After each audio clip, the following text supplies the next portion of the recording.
Werkudara karo ana wong ora apa-apa ditumpang kadaku. Rasa seliki kowe sing dawuh Dursasana. Mbok kon nyekel Werkudara. Wah, ratu cangkeme mencla-menclek. Kowe mau kon bali kon nggawa Duryudana malah ning kene ngetapke Kurawa. Mbok kon ngridu lakune Werkudara. Yen pancen wani aja utusan Kurawa, ayo mungsuh Werkudara. Sing utusan Kurawa ki sapa? Sing ngakon Kurawa ki sapa? Ora ana wong ngakon Prasata Kurawa. Cangkeme.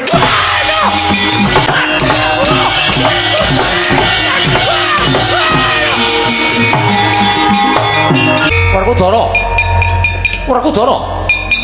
Oh. Kok kowe njotos sing kok Prabu iki ngopo? Nek nganti cilik loro gedhe ning apa-apa sing tanggung jawab sapa? Oh. Oh dianggep Werkudara wedi karo Baladewa. Wis padha nampa dawuhe Kresna kakangku. Kon boyong dulure tuwa dhewe-dhewe. Neng kene akon Kurawa. Kon miloro Werkudara. Apa yo ngono ki wong gerang? Kok Prabu Baladewa? Yo. Lho, apa iya? Wah, kon rene. Wong e kon rene. Kok Prabu? Aduh. Kok Prabu? Piye? Tindak mriki. Ngopo lho? Apa anggepe aku wis kaya iki aku kalah karo Werkudara? Apa anggepe aku kalah karo Werkudara? Minggila Kresna. Apa kira-kira Werkudara kuat nadai Kyai Nenggala? Wah, tibano. Ayo rene. Wis ta. Wis. Wis. Ote padake sak pepadane ora trimo.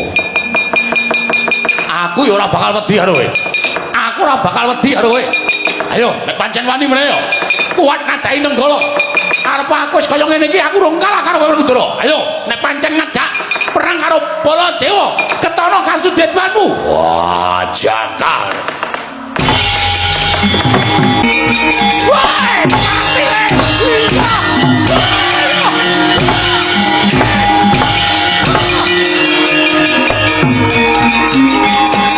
Kakang Udawa, siap.